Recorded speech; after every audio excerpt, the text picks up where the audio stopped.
when you make a documentary, the documentary is supposed to have factual information associated with it. All right.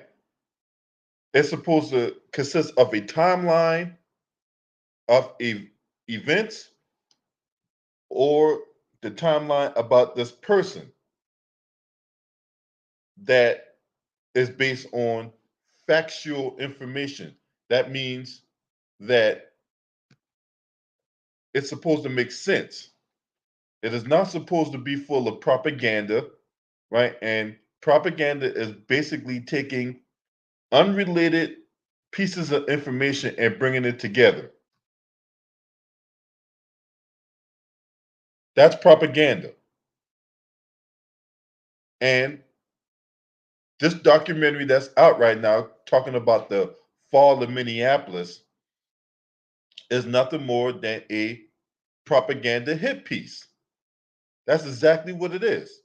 It is a propaganda hit piece attempting to justify the murder of George Floyd. And the title of this so-called documentary should raise red flags right off rip, because has Minneapolis fallen? Has it? I mean, the Timberwolves had a game last night. The Minnesota Vikings are supposed to have a game Monday night against the Chicago Bears. So, what is this fall of Minneapolis? There's no fall of Minneapolis. There's no fall in anything, because the last time I checked, when a city has fallen, there's supposed to be no economy, no nothing.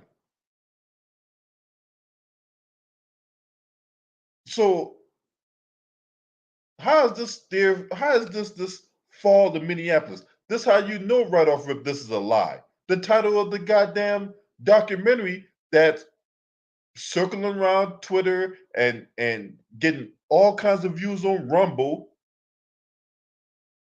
is parading around as. It is a lie. It is a goddamn lie.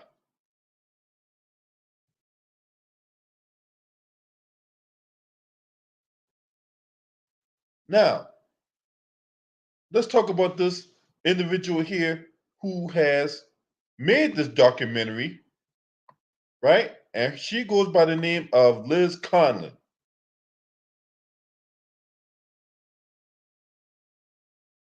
This is the driving force behind this documentary, as people would call it.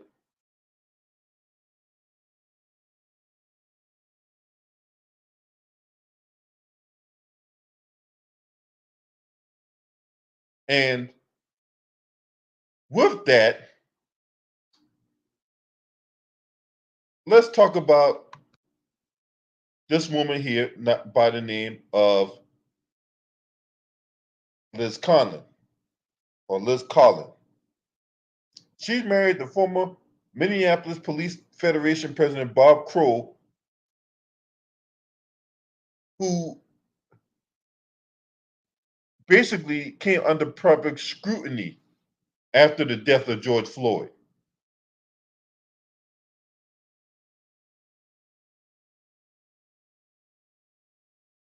So let's talk about it.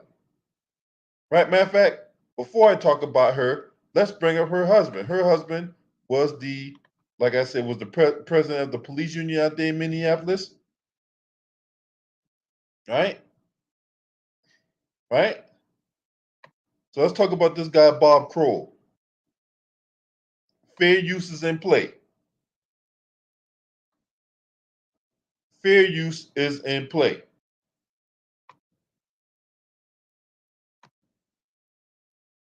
Let's talk about this guy. Right?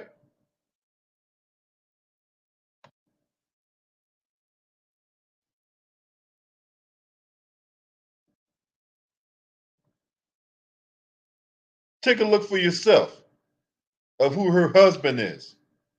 5 years as president of the Minneapolis Police Federation, Lieutenant Bob Kroll gained a reputation as a lightning rod, known for fighting for the 800-plus rank-and-file officers while fighting with city leaders, even in the face of reform efforts. In 2019, Kroll and the union decided to offer free warrior-style training to officers after the city instituted a ban on the training. Are you encouraging officers to openly violate that? If they deem that this training is in violation and they're on their own time and they want to attend it, I'm going to encourage officers to do it. I myself will be the first one to do it. Later in the year, Kroll and the Federation sold Cops for Trump t-shirts as a response to a city ban on officers wearing their uniforms to political events. We're seeing a lot of red cop shirts out here tonight. Kroll would go on to speak at the Trump rally and appeared on stage with the president. Hands up! Don't shoot! But the controversy reached new levels following the death of George Floyd in May. Kroll didn't speak publicly for weeks, but in a letter to Federation members, he said officers were being made scapegoats for the riots that followed, and he also referenced Floyd's criminal history. I am immediately withdrawing from the contract negotiations with the Minneapolis Police Federation. In June, the Minneapolis police chief and mayor both blamed Kroll and the union for standing in the way of accountability and reform. The rhetoric that Bob Kroll has put out is detrimental, not just to our city, but also to the police department. Similar words echoed in protests outside the Federation. We are hurting. We need real change. And as long as Bob Kroll is in that office over there, we ain't going to see real change because it's an ideology problem over there. We haven't heard an apology from him. We haven't heard anything that would lead me to believe that he has shown any remorse for what's happened. Then in late June, Kroll finally broke his silence on the case. It was sickening. It's something that should have never occurred. No officer can condone that, ourselves included. In the interview, Kroll also addressed his earlier letter mentioning Floyd's criminal past. Well, first of all, it's something I regret writing. I put it out in haste. It was never meant to go beyond the membership, and there was a lot of things in there, and it was out of context. Should have never been released to the public, and I regret it being released to the public. Do you plan on resigning? No, and I'll tell you why. I've got nothing but feedback from the membership and the board. And I said, and I had actually had discussions with the chief. Would it help if I left? And what I've got from feedback from the membership is my leadership is needed, particularly now. But calls for his resignation continued. Bob Kroll has got to go! And the conflict hit a boiling point in August when activists gathered outside Kroll's home in Hugo and smashed effigies of both he and his wife. This whole thing burned down for $20. You think we gonna about burning Hugo down? Now y'all running y'all cowards back in the garage. They have no role in this matter. My wife has no role in this matter. The rest of our family, no role. Vulgarity around children, people being forced inside their homes. It was just despicable behavior by those people here. Still, for months, Kroll remained defiant, standing by his vows not to step aside. But in his letter today, he wrote, after reviewing the bigger picture, it is in my family's best interest for me to retire 4 months early. Now, beyond that statement, Kroll offered very little today in terms of what transpired here and why this timing is happening right now. That led many to wonder if there is any relation to his support for President Trump and what happened in the last week. All I can tell you there is that he did not mention the president nor the unrest in Washington in his statement today. Jana? Yeah, Kent, how about other folks? The chief, the mayor, have we been getting any reaction from city leaders who spent so much time, like those two, battling Lieutenant Kroll? Well, as you can imagine, we've reached out. Several reporters with CARE have reached out today. Chief Arredondo has yet to make any public comments there. Now, the mayor made his feelings known pretty quickly on Twitter today with just 2 words: good riddance. Not. Wow. That's how the mayor feel about the police union chief? Wow. Good riddance, huh? That's what the mayor felt about the goddamn police chief. And that individual, Bob Kroll, is the husband to the anchor. She was a WCCO anchor, Liz Collin. Right? This woman here, Liz Collin, her husband was a police union executive. And due to his misconduct, he's been banned from policing in 3 different counties in the state for 10 years. But she want to sit up here and parade around a documentary called The Fall of Minneapolis. Now, mind you, last time I checked, Minneapolis still got a mayor. They still got a police department. Hell, they still got the Timberwolves, the Minnesota Twins, the Minnesota Vikings, the Minnesota Wild in the NHL. People still buy from Target. There's still the Mall of America. So how is this fall of Minneapolis? How is there a fall of Minneapolis? I'm just asking the question because that doesn't make sense on its ear.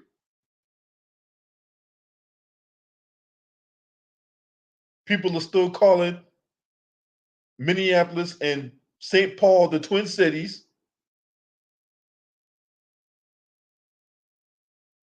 So you got to help me make this make sense, Liz Collin. You got to help me make this make sense. Because the title of the video alone don't even make sense. Now, let's shift gears a little bit and let's peep game from a different angle. And let's get the thoughts from one big titty, big bulbous ass Jason Whitlock. Because this idiot has been running around here promoting this bullshit ass goddamn documentary. I'm not going to play you the clip, but right? Let's see what. Hey, let me ask you a question, Jason. Hey man, when you plan on asking Brett Favre about all them shenanigans he did down in the great old state of Mississippi? That's the first question, right? That's the first question. When you gonna ask Brett Favre about them allegations down in the great old state of Mississippi?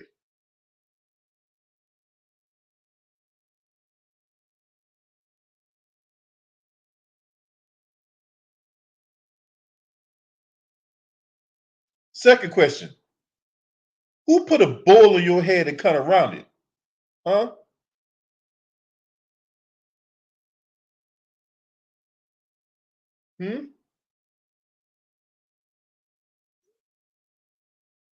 Who put a bowl in your head and cut around it? Cause that shape up you got going on ain't working, Jason. I'm just saying. But see, you got time to hit on Deion Sanders, the head coach for the Colorado Buffaloes, and every time he loses a game, your ass right there on the forefront trying to demonize this man, trying to call him a fraud, and trying to diminish and demean and destroy his name and all that. Meanwhile, you propping up this bullshit ass goddamn documentary that the title of the video don't even make any sense to begin with. It don't make no goddamn sense. The fall of Minneapolis and the Timberwolves had a game last night. Let's listen to what this 3-chin, no neck, big bulbous ass had to say. They show all the interaction between the police and George Floyd. Oh yeah, fair use, big titty boy, fair use. That led up to George Floyd being on the ground and being restrained. And so that's maybe 12, 15 minutes of interaction. And at the point they had George Floyd in the back of the police car, he crawls out the other side, and they just kind of like give up. And George Floyd, they say, hey, let's put him on the ground. And then you hear, I believe it's the officer Lane say, call EMT, let's get paramedics here. You hear him say it, and it's 36 seconds after they get George Floyd to the ground, they're calling for paramedics. 36 seconds after he goes to the ground and ends up in the position where, he's pinned down for 8 minutes. 36 seconds into that, they call for paramedics. And they're expecting those paramedics to arrive within 2 to 3 minutes. Okay, Jason, shut up. Just shut up. You are a disgusting piece of, oh my God, you are a disgusting piece of vermin. So you sitting up here trying to justify the murder of George Floyd. Really, Jason Whitlock? Oh, but 36 seconds, they tried to call they called for the paramedics, and you was expecting them to be there in 2 to 3 minutes. Derek Chauvin had his knee on this man's neck, cutting off this man's breathing for almost 9 fucking minutes. And you want to sit up here and concoct this? Are you fucking out of your mind, Jason Whitlock? Look, I understand that a Bama like you would stoop to lows unimaginable to drive home a narrative. I understand that. I realize that whenever I see an individual like you. You have absolutely no qualms shoe shining. Matter of fact, it ain't even shoe shining. You're spit shoe shining.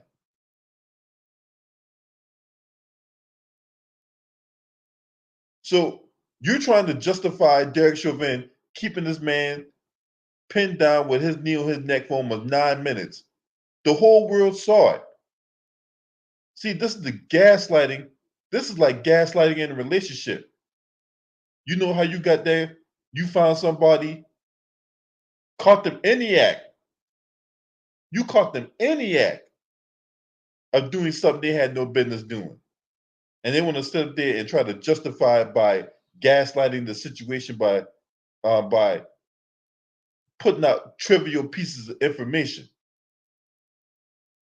to deflect and distract and obfuscate. This is what this lowlife here is trying to do. Let's see what else this individual here from Ball State who likes eating ballparks has to say. And he like skinless ballparks at that.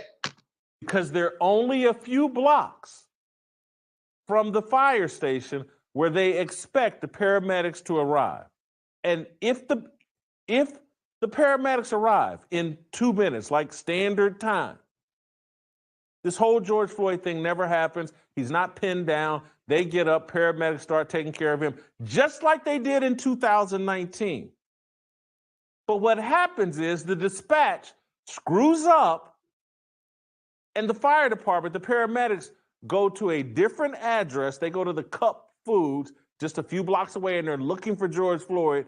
And it took the paramedics like 20 minutes to get there, or 10, 15 minutes to get there. It took far longer than anyone ever anticipated. So I don't want to get ahead of myself because don't worry, Jason Whitlock, you ain't got ahead. You haven't gotten ahead of yourself. You've gotten behind yourself, and that bullshit you out here spotting out here in the atmosphere you've gotten beside yourself.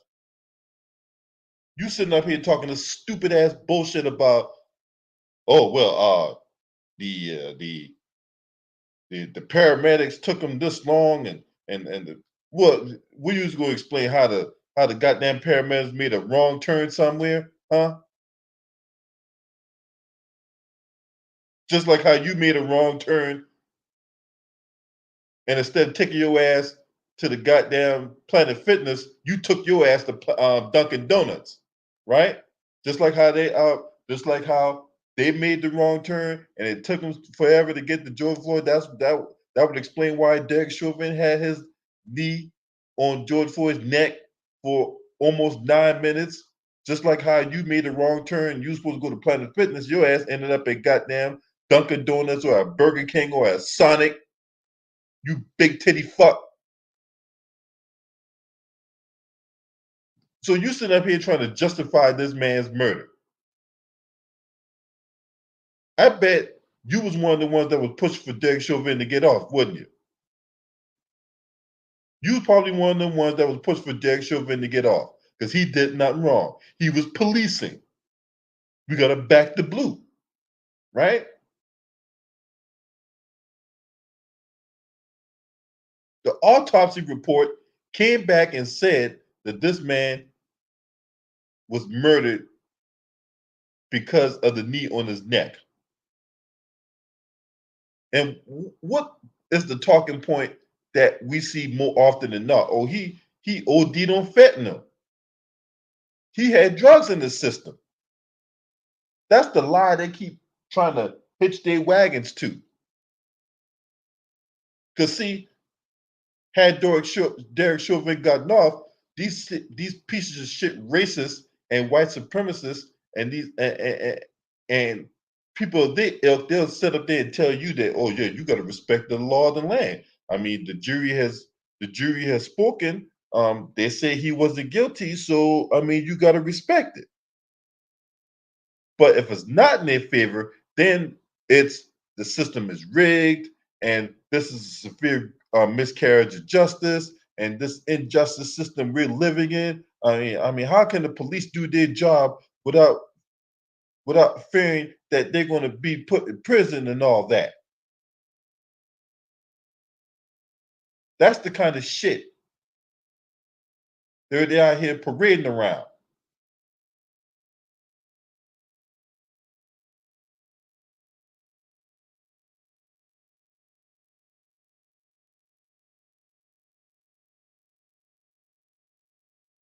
That's why you got idiots like Jason Aldean coming up with songs like "Try That Here in a Small Town."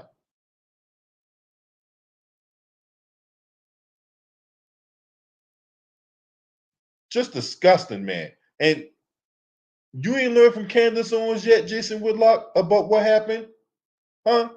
You ain't learned from your sister in arms, Candace Owens, right?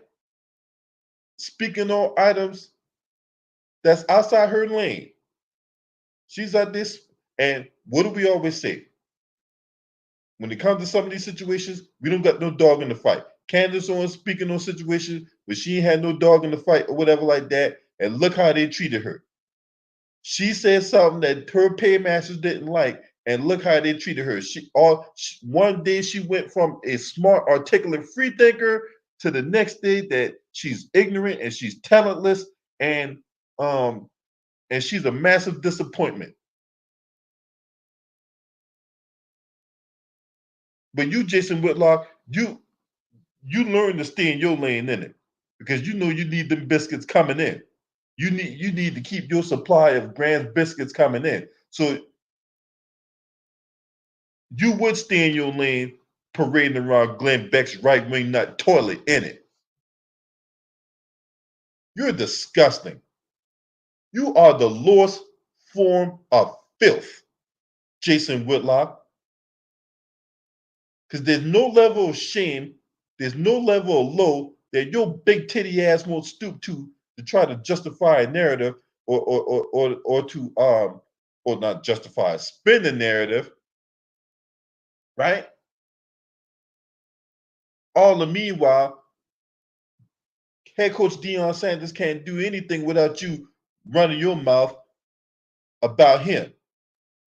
The man can't take a shit in the toilet without you making some 20, 30-minute long documentary, and you got that Asian on there speaking on Deion Sanders. You got Brett Favre. You tried to get Brett Favre to speak on Deion Sanders, and yet you can't find it within you to ask him why he stole all that money out in Mississippi, allegedly.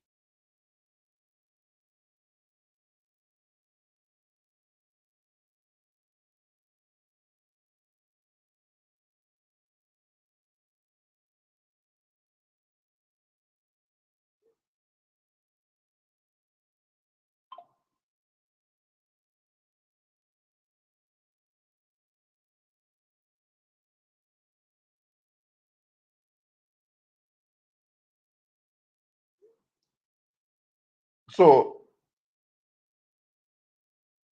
why don't you talk about the police union president, huh? Who basically cannot practice no kind of policing in 3 different counties for 10 years. Why don't you talk about that, Jason? Huh? Why don't you talk about Liz Kroll, who stood up there on that documentary, parade around that documentary with that idiot Jesse Waters, right?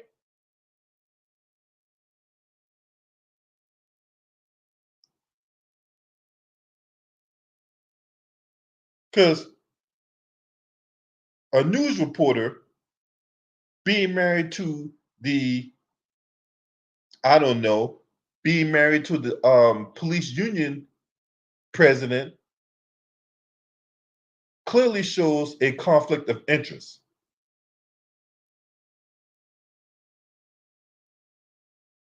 There's a clear conflict of interest there.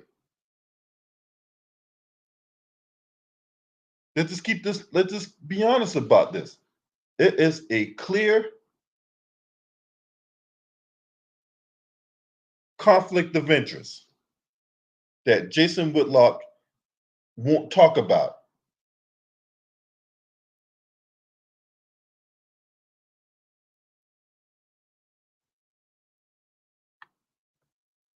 And then you said that they talk about how Benjamin Crump lied. What did he lie about? I ain't the biggest fan of Benjamin Crump, but what did he lie about? Huh?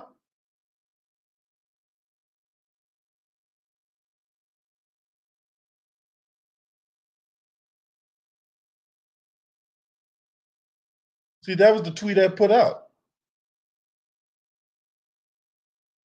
And all is nothing more.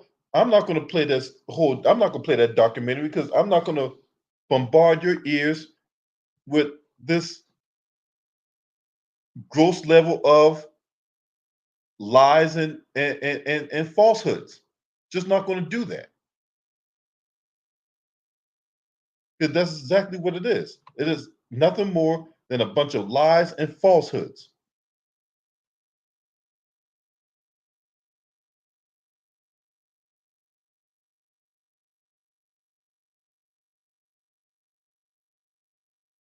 Now let's see what this idiot right here. This was the idiot right here I was telling you about, Jesse Waters, the same Jesse Waters who's running around here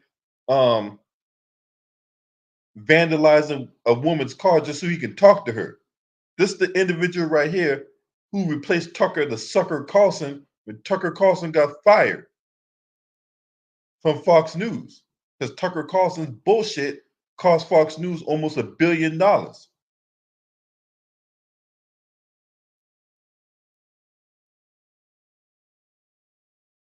So they replaced one stooge with another one. So let's listen to what this scumbag has to say. 2020 and the virus had shut down the country. Oh, once again, fair use, motherfuckers, fair use. But it wasn't politicians who opened it back up. George Floyd did. His death on May 25th, 2020, unofficially ended the lockdowns, bringing millions of protesters out of quarantine and onto the streets. But the George Floyd story is very different depending on who you talk to.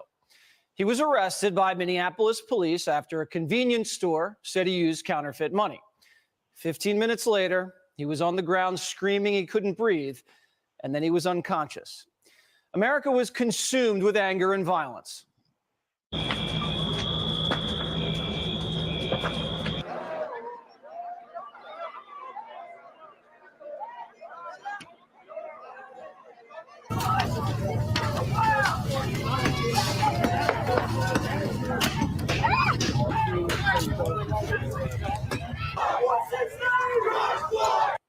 Over 24 people died.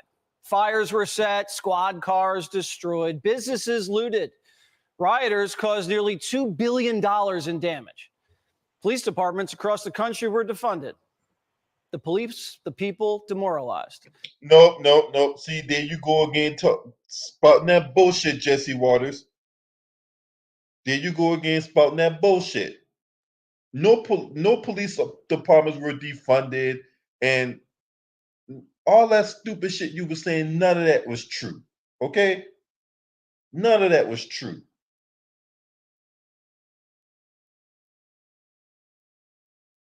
So what are you talking about? Why are you out here trying to feed your base that proverbial red meat?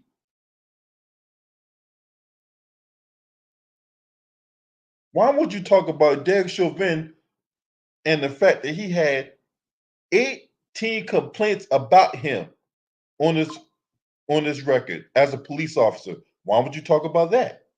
Huh? You sit up there and talk about all the drugs that George Floyd had, but you won't talk about Derek Chauvin's misconduct as a police officer.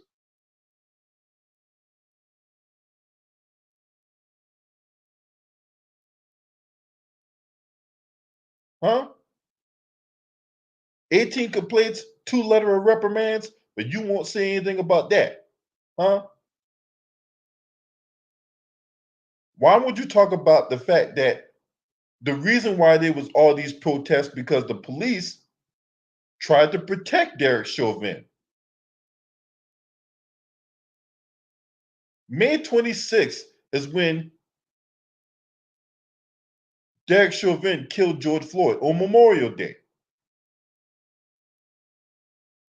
On Memorial Day.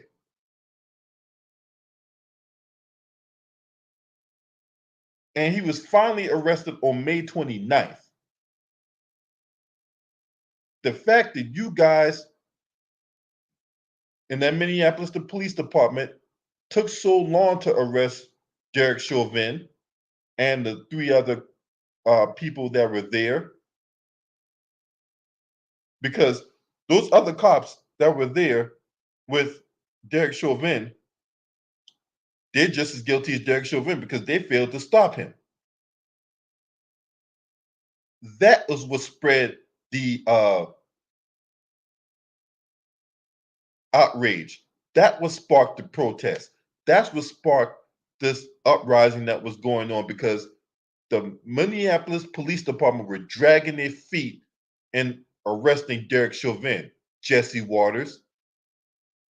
See, the beauty of social media and the beauty of the internet, it allows us to go back in time and go down memory lane to present the truth out there and on its ear. Not this bullshit that you're spouting out here, Jesse Waters.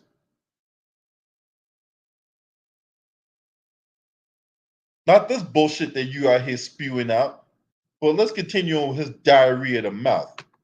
This triggered a national crime wave, a pressure campaign to force critical race theory into schools, and a corporate. Okay, first of all,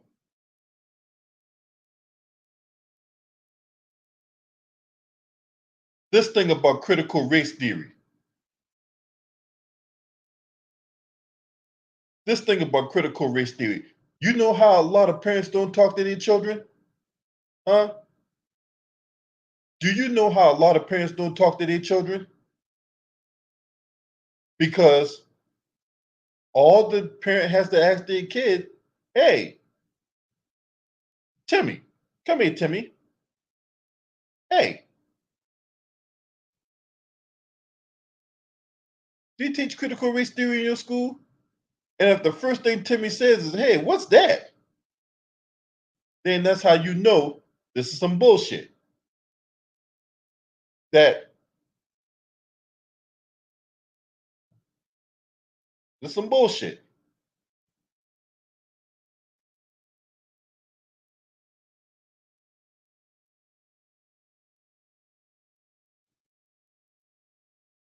Christopher Rufo out in Florida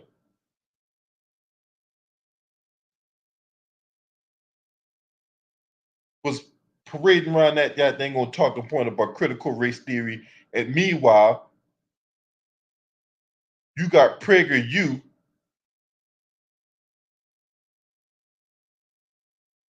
a right-wing think tank going around here indoctrinating, and I don't use the word indoctrinating, I want to say brainwashing the kids.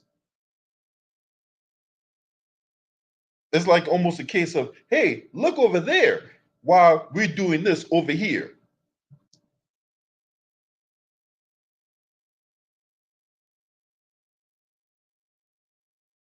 That's what this is about. This is what's going on. It is look over here while we're doing this over here. So they said they've been talking about critical race theory and all that. Meanwhile, they're brainwashing the kids with all kinds of falsehoods on PragerU. The fuck out of here, Jesse Waters. Because no one teaches critical race theory in school. No one's teaching that. So the fact that you're sitting up here parading that around is bullshit. Shakedown that resulted in a massive transfer of wealth. So a highly respected. Hold on. Where? Where is the transfer of wealth? Where is the transfer of wealth at?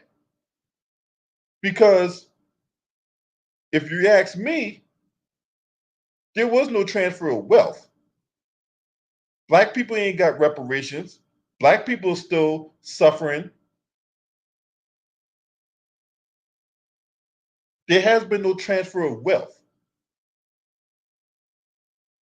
If anything, during the pandemic, not only the politicians got wealthy, but the people who are already billionaires got even richer.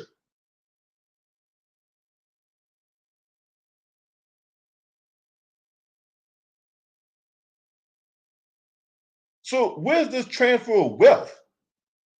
Huh? I'm just trying to ask the question. You got politicians that you suck the dick for,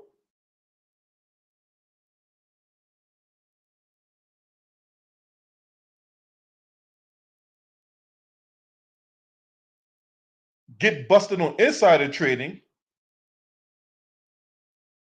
right?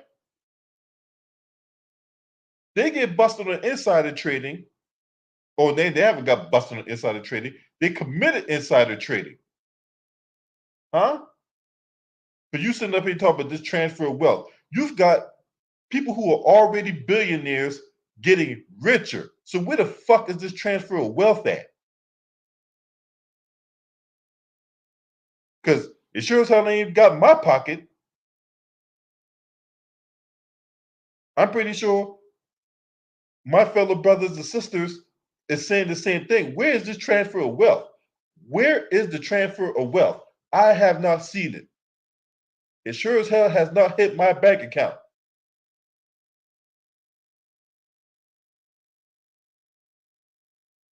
So, stupid ass Jesse Waters, you got to make this make sense. Because what you're saying right now is some bullshit, right? And all you racists out there, right, that hang on the every word of idiot Jesse Waters, right? When you sitting up there needing insulin because, you know, you're suffering from whatever you're suffering from, or, you know, you're out there eating with a straw because your teeth hadn't gotten delivered yet, right? Where is the transfer of wealth, right? While you sitting in your trailer park watching Fox News talking, "See, I know them niggas right there with ain't shit," right? You sitting up there, you some 63-year-old grandmama with a generation gap in her mouth talking shit about black folks and all that. You need to hold up a goddamn microphone or whatever kind of low device to your neck so you can talk your shit about black folks. Where's your transfer of wealth at? Huh? Where's your transfer of wealth? How have you benefiting from this idiot Jesse Waters talking on TV? Oh yeah, that's right. You're not. And yet you hang on this motherfucker's every word. This motherfucker well off. This funky ass Peckerwood ain't starving.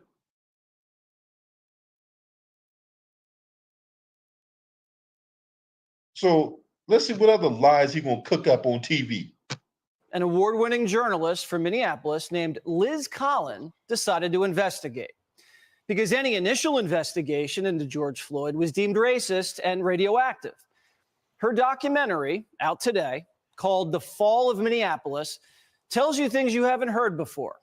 Remember, this was the narrative. George Floyd was a healthy young man. But the medical examiner, Dr. Andrew Baker, found that he had two separate and very serious heart conditions. One artery was almost completely blocked. And Floyd had lethal traces of fentanyl in his system on top of COVID-19. Hey, guess what, Jesse Waters? That's not what killed him. You can say whatever you want on that little toilet bowl you known as Fox News, but guess what? That's not what killed him. You fucking buffoon. The medical examiner continued, quote, "If he were found dead at home alone and no other apparent causes, this could be acceptable to call an OD." You want something right now? No, nothing. You act erratic. If George Floyd would have told the truth about fentanyl and methamphetamine, could that have helped to save his life? Yes. Okay, that's almost some backhanded way of saying had he complied, he would have been alive. That's what that is. That's some backhanded comment of saying that, well, had he complied, he would still been alive.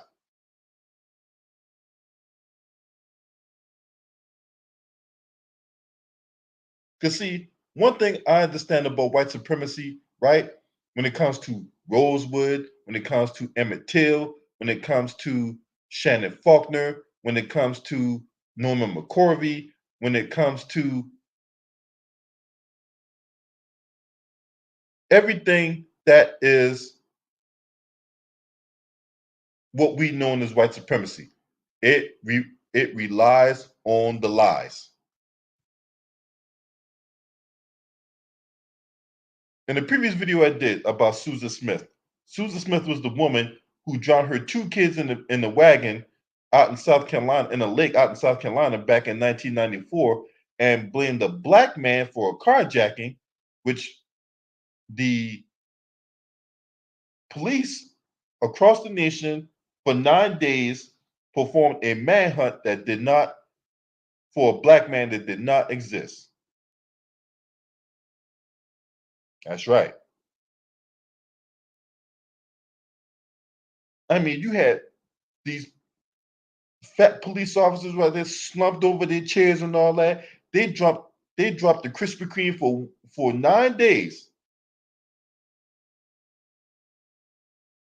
And there was a nationwide manhunt for this black man that didn't exist.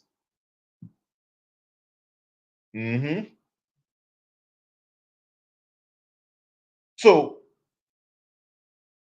when we think about the whole white supremacist ideology, right? It relies on the lies. And that lie has to be carpet bomb. It has to be consistent. It has to, resonate within people's ears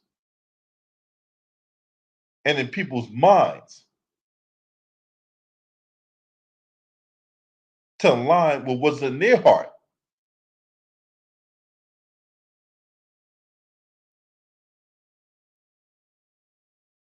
No, Susan Smith, your trifling ass should never get out of prison. So let's listen to more of what this woman, Liz Collin, who's married to the former police union president out there in Minneapolis, right?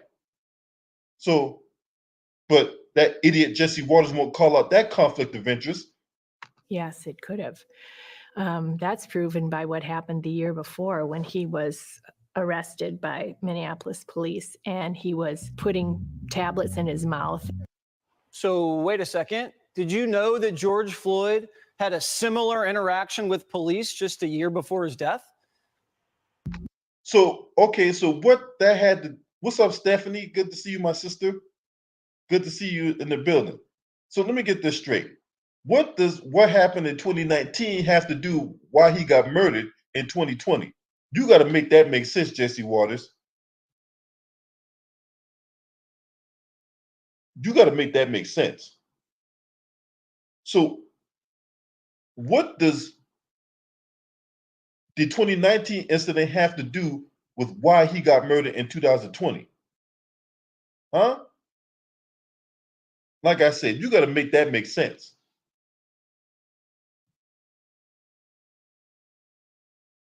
How was George Floyd acting during that arrest in 2019? Everything was almost identical. I mean, the initial stop, when I first started to approach him, you know, he was uncooperative. He wasn't listening to my commands. He was very agitated. Just keep your hands up where I can see him. Okay, so y'all see it right there, right? They said George Floyd acted identically during 2019 and 2020 arrests. Well, clearly the way y'all handled it was different.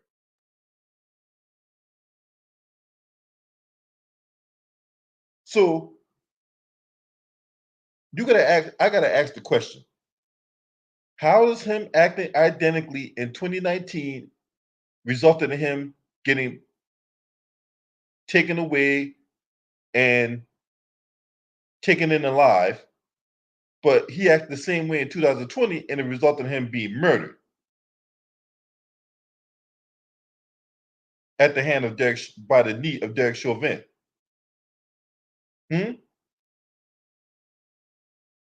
So you got to make this correlate, Jesse Waters and Liz Collins. Y'all got to make this correlate because the math ain't mathing on here. You trying to take an incident in 2019 to try to justify what happened to him in 2020, when clearly the way he was handled in 2019 was way different the way he was handled in 2020.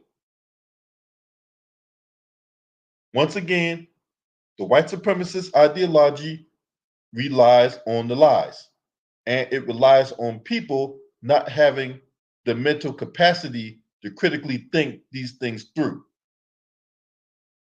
Hey, I'm playing. Let me. I'm playing.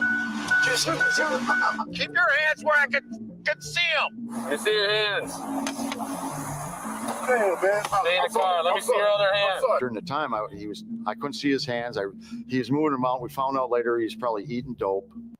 So this is a very important piece of material that the country was denied access to. Hold on. Now you got that cop on there on this bullshit ass documentary sitting up here talking about, oh, well, he was probably eating dope. What do you mean? You're not doing your job as a police officer when you're sitting up there making these type of assumptions.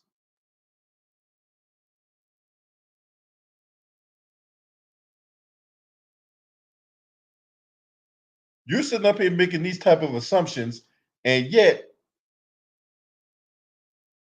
you want to spit this like it's some kind of factual. Well, you know, when he was in the car, you know, he was probably eating dope. What? You serious right now? While Black Lives Matter wrecked our country.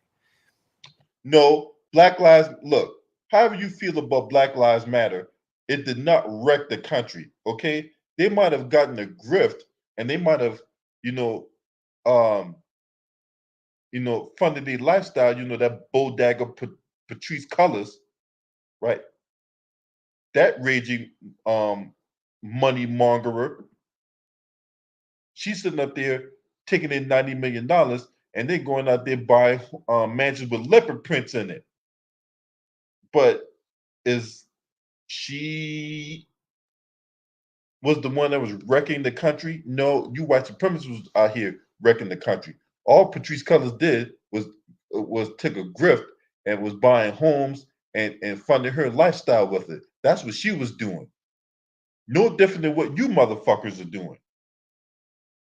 But see, Patrice Cullors, her mistake was thinking that she could be on these same playing fields as white supremacy and not feel no repercussions behind it. That was her mistake. but she didn't wreck the country.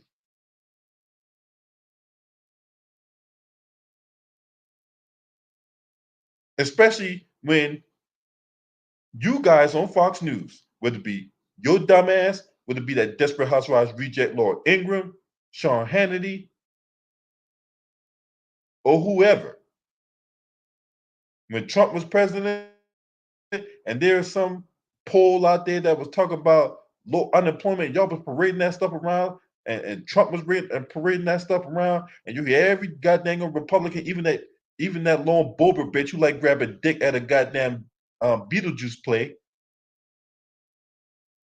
or that batshit crazy bitch Marjorie Taylor Greene.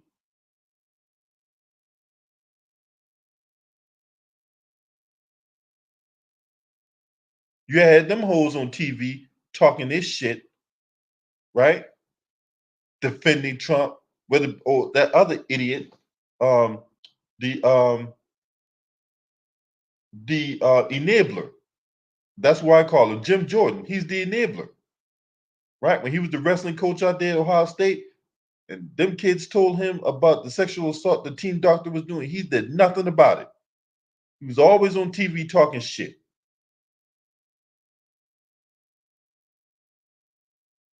Anytime there was something positive about record low unemployment and record economy and all that stuff, y'all parading that stuff around. And all of a sudden now, Black Lives Matter comes in. They get donations from people, and they were the one that ruined America. Are you fucking serious? Get your ass out of here. And what were police doing when they were wrecking the country?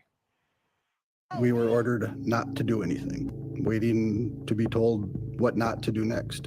Did you ever feel like there was a plan? I am reaching to the command post over and over again about what's our plan, without any response whatsoever. They're not saying anything at all? No, nothing. Command post, you copy? Command, can you advise? The elections were coming up. Everything's politically driven.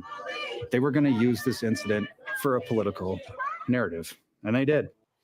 Remember, this was an election year, and the media couldn't critique young voters. They needed them fully engaged in a righteous cause. That it has been entirely peaceful, sometimes angry, but entirely peaceful. So there is some of that, but for the most part, they have been very, very peaceful. Protest is a critical part of democracy. We cannot let protesters be likened to criminals. But most damning are Collins's interviews with police officers who claim that the knee to the neck tactic, they call it maximum restraint technique, MRT, was something they were trained to do. Were you trained in MRT, the maximal restraint technique? Yes. Yes. Yes. Yes, I was. Yes, we all were. Yes, all the police officers were trained in the MRT. Your police chief said on the stand that he didn't recognize that technique. Mm-hmm. I heard him say that. It's tough to hear people lie, just straight lie. So these officers are accusing the Minneapolis police chief of committing perjury during the George Floyd trial. The officers feel they were sacrificed for politics. Everything changed. And it didn't have to. Had we had strong leadership right from the very top, the governor, the mayor, our chief of police, city council of Minneapolis, the assistant chief, and the deputy chiefs. This is how you treat your people. You just turn your back on us. Here now, Liz Collins. She's an Get the fuck out of here. You really? So let me get this straight. Our tax dollars pay your salary. Right? Our tax dollars fund the lifestyle that you have. So you sitting up here talking this shit about, oh well, the governor and the mayor and the police chief and the deputy police chief all turned their back on us. So Is it them turning their back on you, or is it that you was committing police misconduct while hiding behind that badge? Let's just ask the question. Is it that all these people that you name, all these people that y'all name turn their back on y'all, or is it y'all committing misconduct while hiding behind that badge? Because see, if you ask me, it's the latter. It's you committing misconduct while hiding behind that badge, and then got the nerve to say that, oh man, well, they turn their back on us. This is when I always say that white supremacy like to take both sides of the argument. This is what we're talking about here. They want to be a victimizer, and then they want to turn around and play victim when the light shines on them. White supremacy wants to take both sides of the argument. Neely Fuller, the great Neely Fuller, the philosophical mind that is Neely Fuller, told us a long time ago about how white supremacy likes to take both sides of the argument.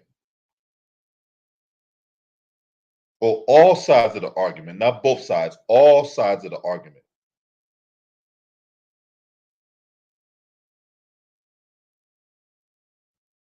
So let's listen to what this grifting con artist has to say, because yes, Liz Collin, because that's not the only book you've written, or it's not the only documentary you performed and all that. You are a lying, grifting con artist. You and your husband. And I'm pretty sure the reason why you came up with the documentary was the fact that your husband can't perform policing in 3 different counties for 10 years due to his gross misconduct. Is that why you did the documentary? Huh? But let's listen to what this bullshit artist got to say. This self-serving professional bullshit artist. Because that's exactly what you are, ho. Award-winning investigative reporter and producer of The Fall of Minneapolis, which is just breaking today. So how badly were the American people lied to? Gosh, it's hard to condense this. Now, mind you, he's asking that question as he's lying to us. How bad were the American people lied to? As you're telling lies in the public, Jesse Waters.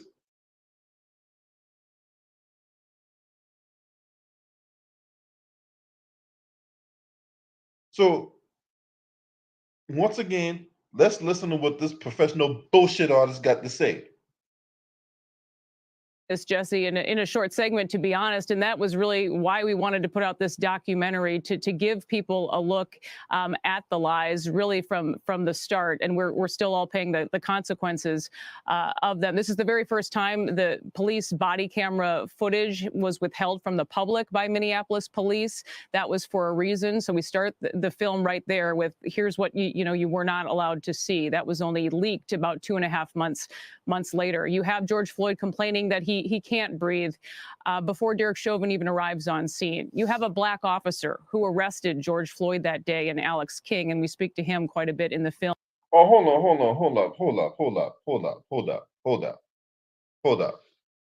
up. I'm gonna replay that again. I'm gonna rewind that, and I'm gonna play that part again. Public by Minneapolis police. That was for a reason. So we start the film right there with, here's what you were not allowed to see. That was only leaked about 2.5 months later. You have George Floyd complaining that he can't breathe before Derek Chauvin even arrives on scene. Okay, so how do you explain him saying that when he was on the ground with Derek Chauvin's knee on his neck and he's crying for his mama? That's the part that really got under my skin. The fact that this man was crying for his mama before he died.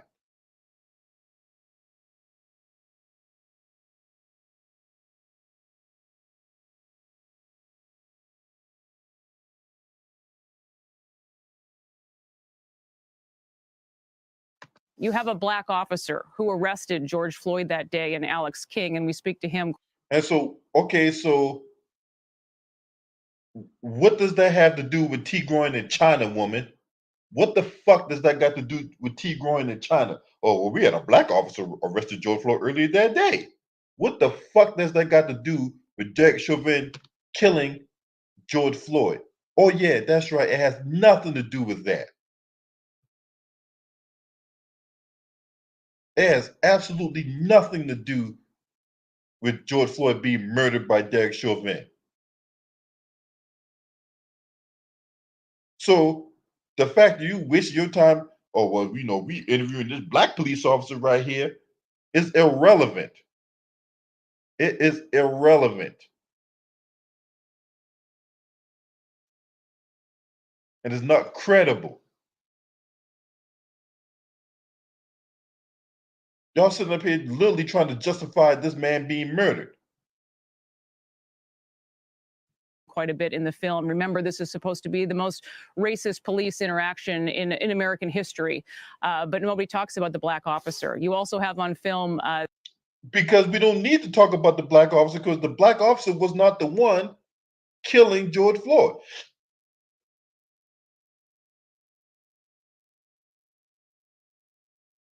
So there's no need to talk about the black police officer. When Tyree Nichols had his ordeal going on, right? Y'all was quick to throw out there that this man was black. Or the cops that killed Tyree Nichols, all of them were black. Oh man, that was red meat to y'all in y'all base. Y'all was soaking that, y'all was sopping up that bullshit like it was a sponge. Like it was biscuits and gravy. Y'all sopped up that bullshit like it was biscuits and gravy on a plate. Y'all want to talk about back in the badge then? Y'all wasn't talking about, oh man, we need to support the blue. When them black officers killed Tyree Nichols, right? Them 5 police officers who was happened to be black killed Tyree Nichols. There was nothing about we need to support the blue, and there was nothing about we need to back the badge. There was none of that.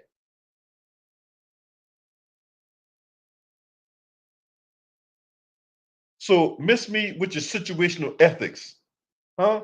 Miss me with that.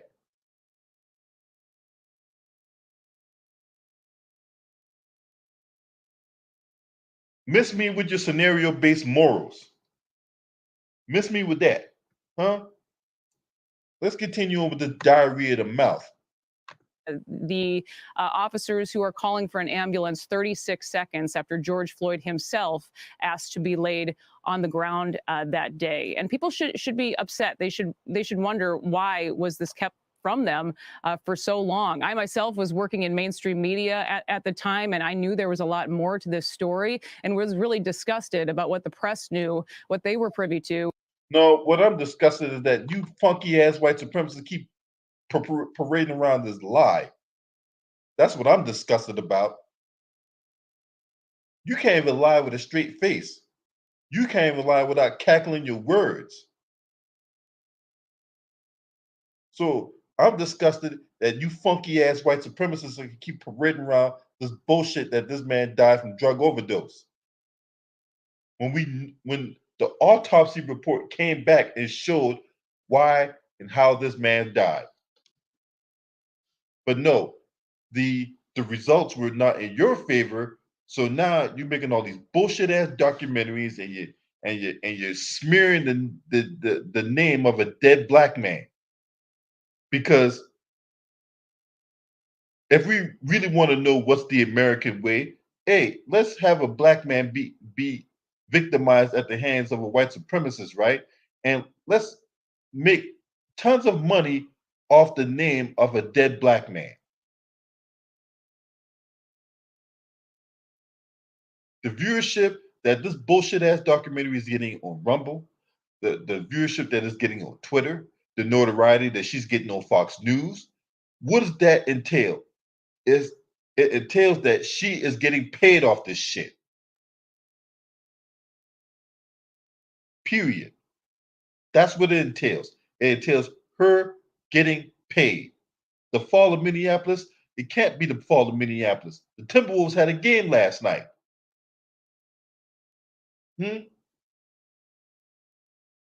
So where's this fall of Minneapolis? Huh? I'm just trying to understand. Now, mind you, we've had several police incidents in Minneapolis after the death of George Floyd. You think the bullshit stopped? No, because Kim Potter killed Dante Wright. Because Kim Potter mistake her gun for a taser. Remember that shit? That happened after George Floyd. Did Muhammad Noor get the same benefit of the doubt when he shot Justine Diamond before the George Floyd incident? Huh? There were no back to badge then. There were no, well, we got to support the blue then. There was no police unions coming to this man's defense. Where was her husband at in support of Muhammad Noor?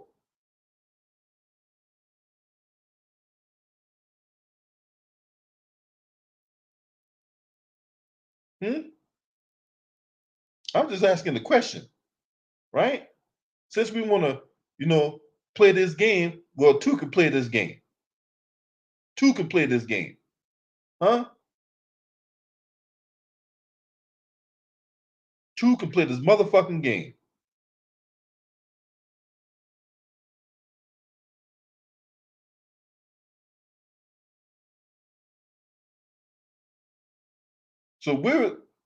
So let me see. Minneapolis police incidents, 2021.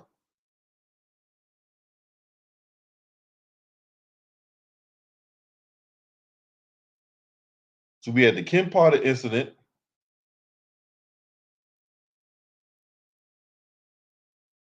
And Kim Potter, I think she's out of prison right now. Kim Potter's out of prison right now. She only did 16 months for killing Dante Wright.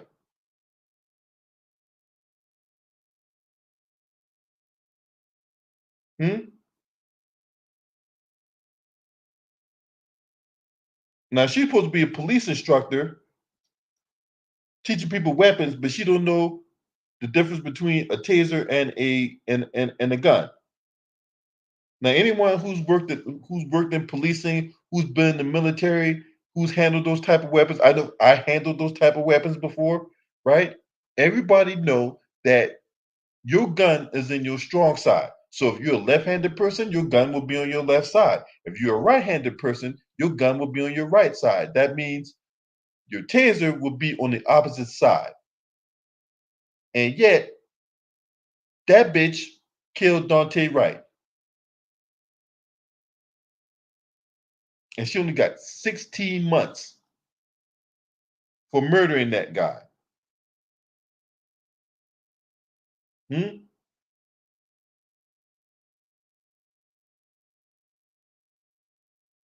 So, miss me with all that bullshit y'all saying. Huh? Miss me with that bullshit y'all saying. Y'all have had history of racial discrimination out there in Minneapolis. Black people were the target of police force in 6,500, I take it back, 6,650 out of 11,500 recorded acts of force.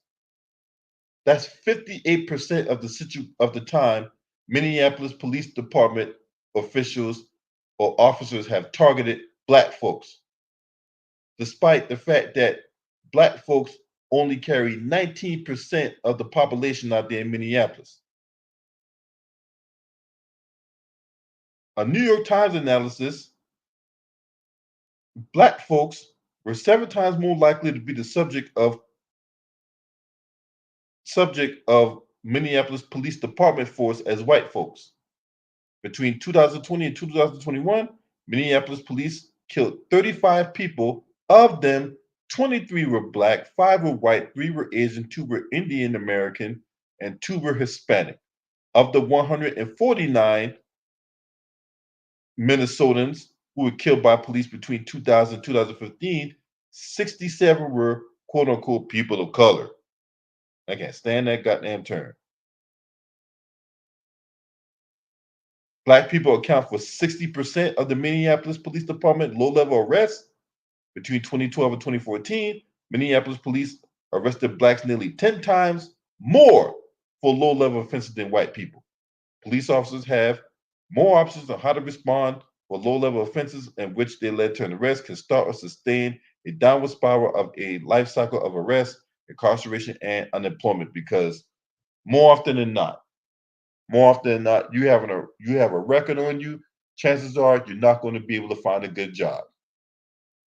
Because they will do a background check on you, right? Why won't you bring that up? Why won't you bring that up? Data from 2021 show MPD stopped black drivers for minor traffic violations at 9 times the rate of white drivers and searched black drivers 29 times the rate of white drivers. What's up with that?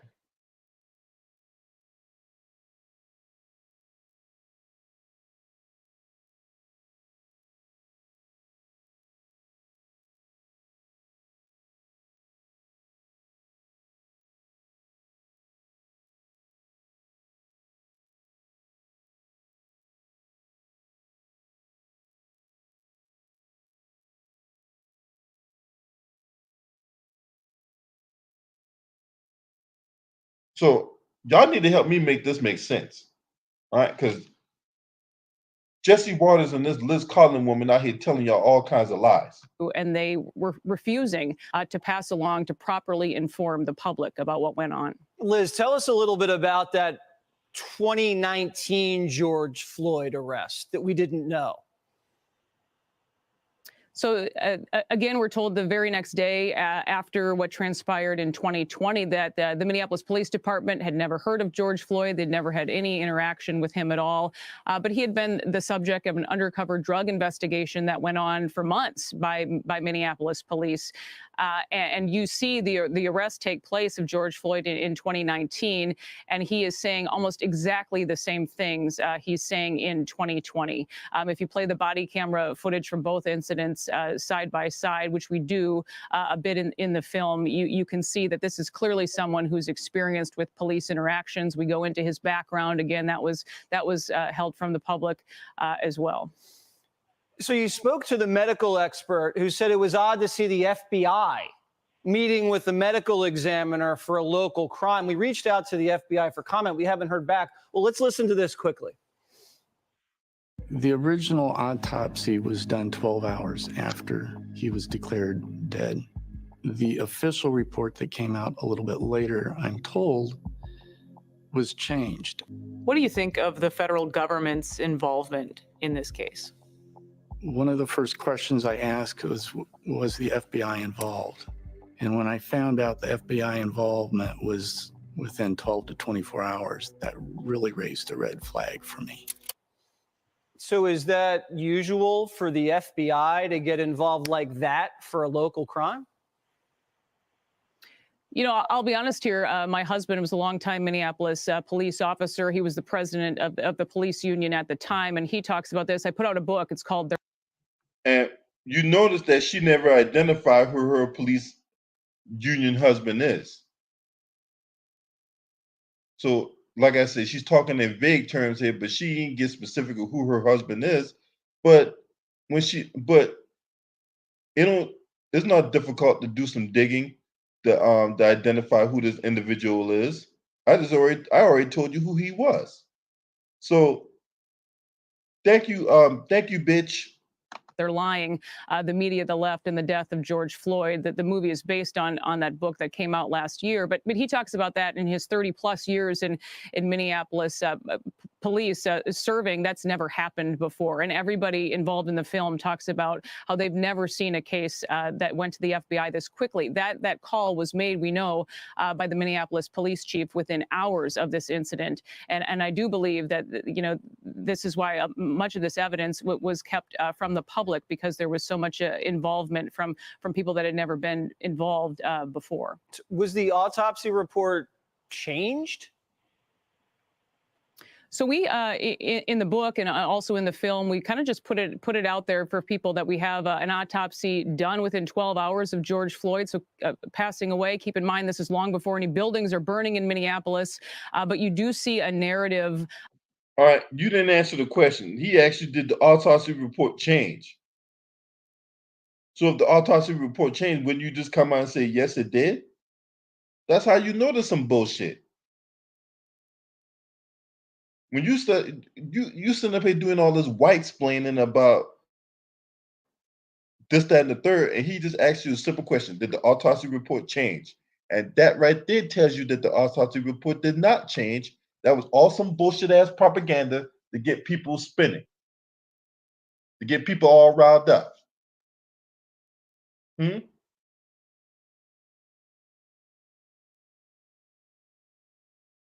once again, the white supremacist ideology revolves on the lie.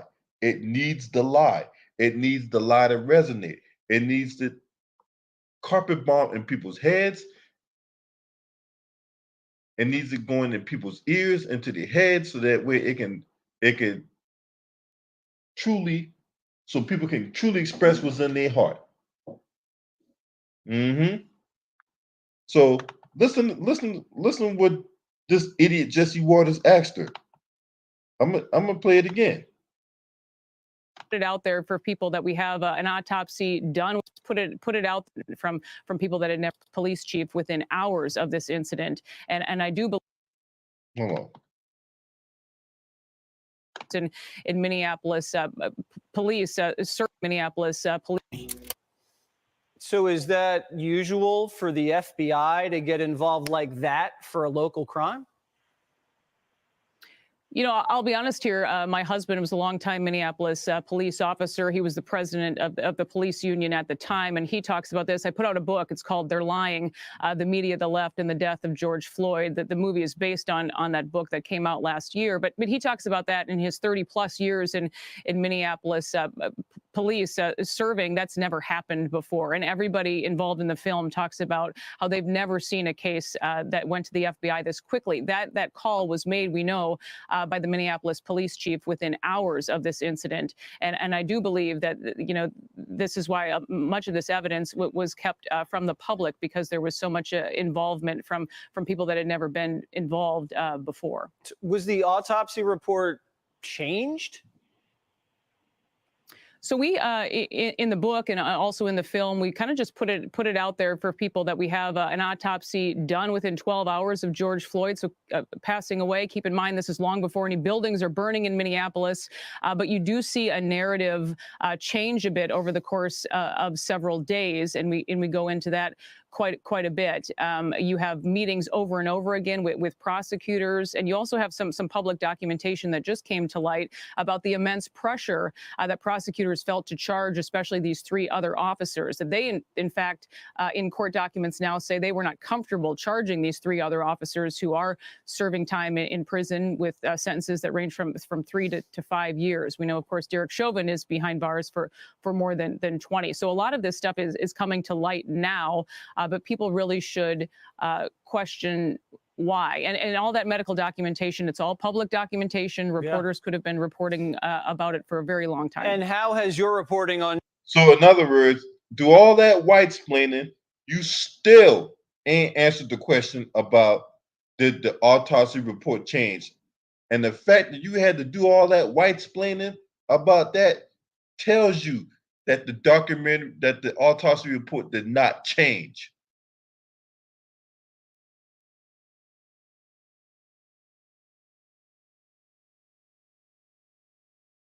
George Floyd affected you professionally? Well, I had cancel culture come after me in full effect. I was a longtime news anchor here in the Twin Cities, and I was demoted, lost my position that I had for nearly a dozen years. I'm a Minnesota native, kind of worked at the station I grew up watching, and I was canceled, had many protests at my home, in fact. I needed to, lose my job, and in some cases, people wanted to threaten my life as well. But really what bothered me most about all of this is that the truth wasn't being told. And, these men and women, Minneapolis really lost the best of the best when it came to its police force, and we've seen this sadly all across the country, and they need their voice back. And I hope in a way that this movie can do that. All right, The Fall of Minneapolis out now. If you're interested, take a look. Liz, thank you so much. All right, so Jesse Waters, no, I will not have my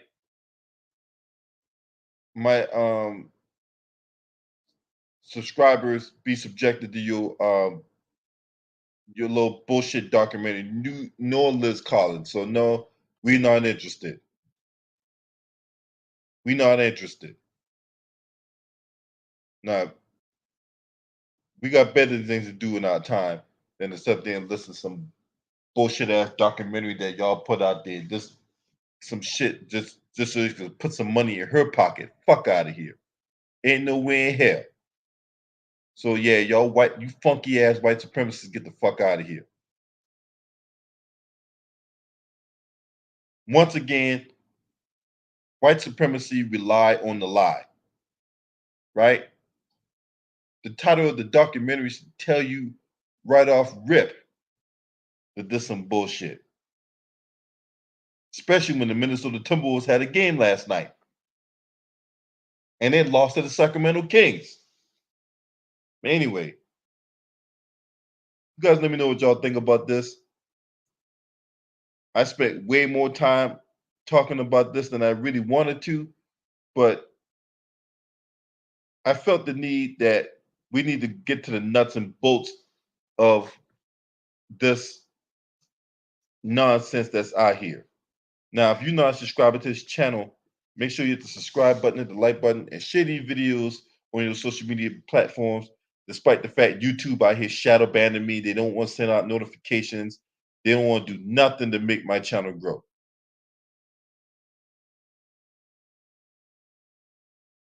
But we ain't gonna stop. We not gonna stop putting this out. We not gonna stop. Do all the shadow bans, the strikes, the not sending out the notifications and all that.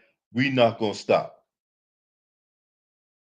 We not complaining. We just gonna keep on chugging forward.